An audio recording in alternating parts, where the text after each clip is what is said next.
Hello everyone, তো অনেক দিন পর দেখা হচ্ছে। তো এই কদিন পড়াশুনোর চাপে এই বড় ব্লগটার আপলোড করে উঠতে পারিনি। তো এটা হচ্ছে আমাদের ফাইনাল এক্সামের পরেই আমরা গিয়েছিলাম তারাপীঠের ট্রিপে। তো এটা অনেক আগে থেকেই ঠিক ছিল।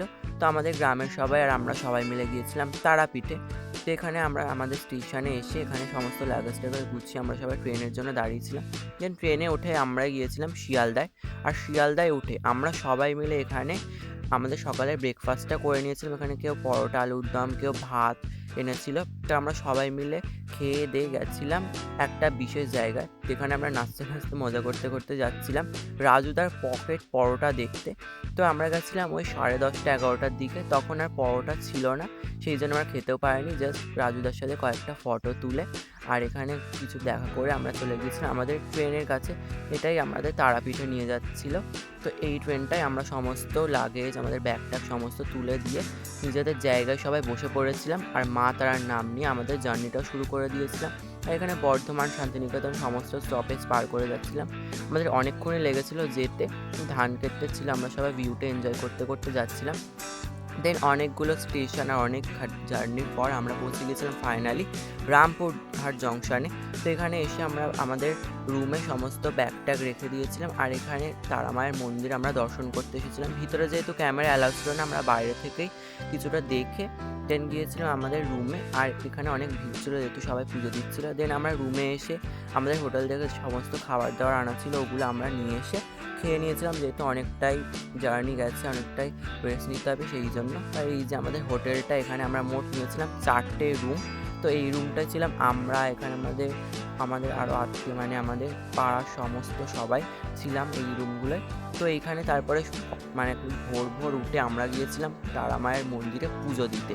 তো এখানে সমস্ত ডালা সমস্ত কিছু গুছিয়ে আমাদের আমাদের পণ্ডিতকে ভাড়া করে আমরা গিয়েছিলাম মন্দিরে পুজো দেওয়ার উদ্দেশ্যে। তো এখানে আমরা উঠে মন্দিরের চত্বরটায় গিয়েছিলাম। আর এই ভিতরের দিকটায় এত ভিড় ছিল, মারাত্মক ভিড় ছিল সেই দিন। সেদিন শনিবার কি মঙ্গলবার ওরম হবে। আর লাইন দেখতে পাচ্ছি বন্ধুরা, অনেকটাই লাইন ছিল।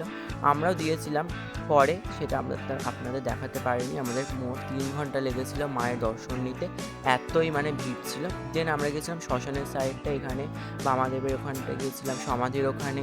দেন এখানে গিয়েছিলাম এই যে বলি দেবার এই জায়গাটায়, এখানে আমাদের মাটা পুজো দিয়ে দিচ্ছিলো। এখানে গেছিলাম শ্মশানের এই জায়গাটা, আর এইটা ভীষণই পবিত্র স্থান। এই যে জায়গাটা দেখতেই পাচ্ছ, এই যে এখানে সমস্ত তান্ত্রিকরা বসেছিল এই যেখানটায়। তারপরে গিয়েছিলাম এইটা কি নদী জানি না, এই জায়গায় নদীটায় গিয়েছিলাম, নাকি নদীটা খুবই শুদ্ধ, এই জলটা নিতে যাচ্ছিলাম আমরা মাথায়। তো এই যে ব্রিজটা পেরিয়ে দেন দুপুরে আমরা এসেছিলাম খেতে। এখানে ভাত, ডাল, একটা চচ্চড়ি ছিল মাছের মাথা দিয়ে, দেন ছিল মাছের কালিয়া আর মিষ্টি।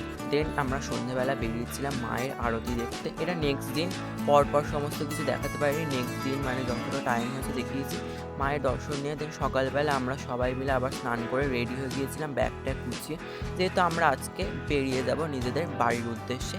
তারাপীঠের ভ্রমণটা খুবই ভালো কেটেছে। দেন এখানে আমরা রামপুরহাট জংশনে চলেছিলাম, সকাল বাজে তখন 9টা। তো এখানে আমরা সবাই মিলে রেডি হয়ে গেছিলাম স্টেশনে এসে সময় মানে ট্রেনটা 1-2 ঘন্টা লেট ছিল, সেই জন্য আমরা সবাই এখানে রেস্ট নিচ্ছিলাম, বসেছিলাম। দেন এখানে ট্রেনটাও চলে এসেছিলো। আর ভিডিও পছন্দ আসলে লাইক, শেয়ার এবং সাবস্ক্রাইব করে ফেসবুক থেকে অবশ্যই ফলো করে দেবেন। আর আপনারা কে কে তারাপীঠ গিয়েছে এই বছর অবশ্যই কমেন্টে জানাবেন। তো এখানে আমরা সমস্ত কিছু ভিউটা এনজয় করতে করতে ট্রেনে করে নিজেদের বাড়ির উদ্দেশ্যে রওনা দিয়েছিলাম। দেন আর বিধাননগরে এসে আমরা বসেছিলাম, দেন বাড়িতে চলে গেছিলাম। বাই।